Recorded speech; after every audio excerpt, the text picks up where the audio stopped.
عشان تكبر البيزنس انت محتاج تغير مفهوم ان البيزنس يفضل معتمد على الافراد، مفهوم ان البيزنس يفضل معتمد على الكاليبرز. فدايما بتدور على HR كويس، سيلز مانجر كويس، بتدور على اشخاص تكبر البيزنس. لكن البيزنس علشان يكبر بشكل حقيقي محتاج ان انت تشيل منه الكاليبرز، تشيل منه الشطار، وما يبقاش الاصل الاعتماد على الكاليبرز، لان كل كاليبر هيسيب الشركه في وقت من الاوقات هيأثر على الشركه بشكل سلبي جدا. فبالتالي انت محتاج تستوعب ان انت في مرحله محتاج تروح فيها لمرحله تانية من نمو البيزنس، مرحله البيزنس. البيزنس عشان يكبر محتاج يعدي باربع مراحل.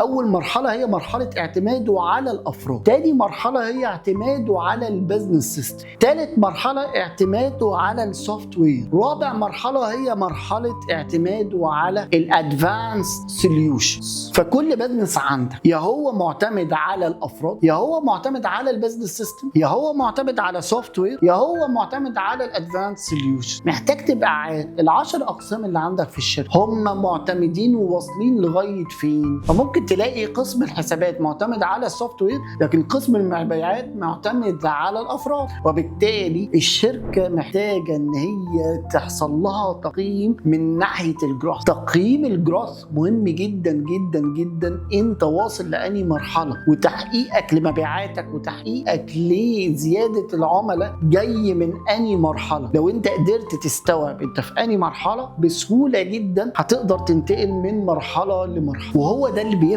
براند عن بيزنس. يعني ببساطه لو انت عندك مطعم والمطعم ده بيعمل طبق معين، الطبق ده معتمد على الشيف فهو كده في مرحله الافراد، ولا الطبق ده اي حد في المطبخ يقدر ان هو يعمله والشيفات المساعدين يقدروا يعملوه، فهو هنا انتقل من مرحله الافراد لمرحله البيزنس سيستم.